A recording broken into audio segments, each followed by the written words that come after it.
All right, we're going to go through our video notes on inherited traits. So first, let's figure out what a trait is and what we mean by inherited. So inheritance is the process by which an offspring receives genes from its parents. Genes are located on chromosomes and describe the factors that control a trait. Each trait is described by a pair of genes, with one gene from the mother and one gene from the father.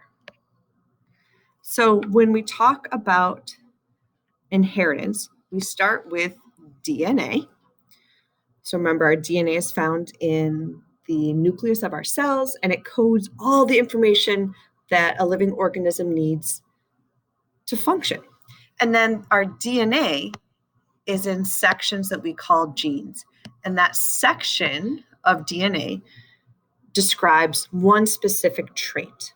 Okay? And then all of that DNA and those genes are wound up really tight into what we call chromosomes. And we get a chromosome from each parent. So in this picture, we have the purple and the greens. The purple chromosomes are from one parent, and the green chromosomes are from our other parent.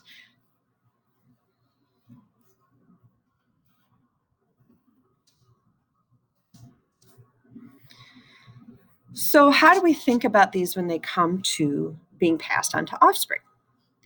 So sometimes we will get a pair of genes, so one from the parent mom and one from the dad, and sometimes those genes will match. They'll be the same. Sometimes we get one version of a gene and then a different version of the gene from the other parent.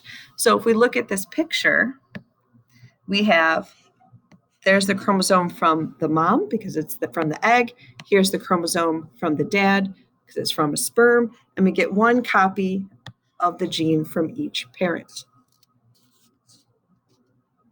So how do we describe these different versions? We call them alleles. An allele is a different form of the same gene. So you can think of this like my slushy picture down here. You can have a strawberry slushy or a grape slushy. Those would be two different alleles or versions of the same gene.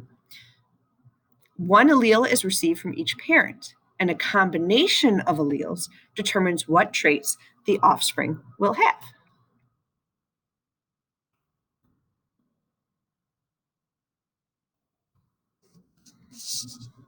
All right, so how do we describe these different traits or alleles that you can have? In the simplest cases, an allele is either dominant or recessive. If an offspring inherits a dominant allele from either parent, that trait will always show up in the offspring. But if the offspring inherits recessive alleles from each parent, the recessive trait will show. So in this example, our dominant trait is our orange kitty.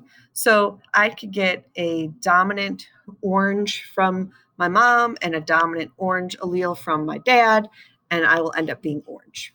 Or I could get a dominant allele from my mom and a recessive allele from my dad.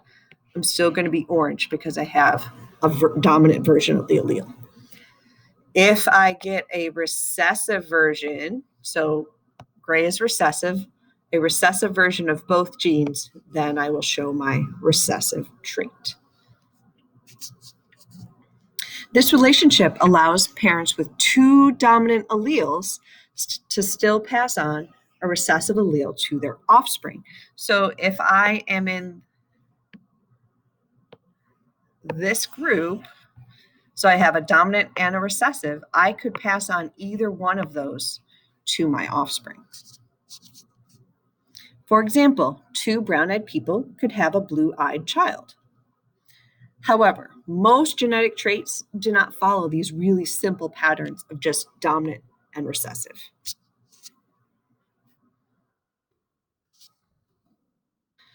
So, what other versions of this combination of genes can we have? we can have something called incomplete dominance. Sometimes, when an intermediate form of a dominant trait may occur, this often shows up as the mixing of colors or sizes. So remember, this is my incomplete dominance, and it's a mixing. So an offspring will end up with a mix of the dominant and the recessive trait. For example, in some species of sheep, a gray fleece coat may result from inheriting a dominant white fleece allele and a recessive black fleece allele, and that leads to an offspring that's gray. So the two blend or mix.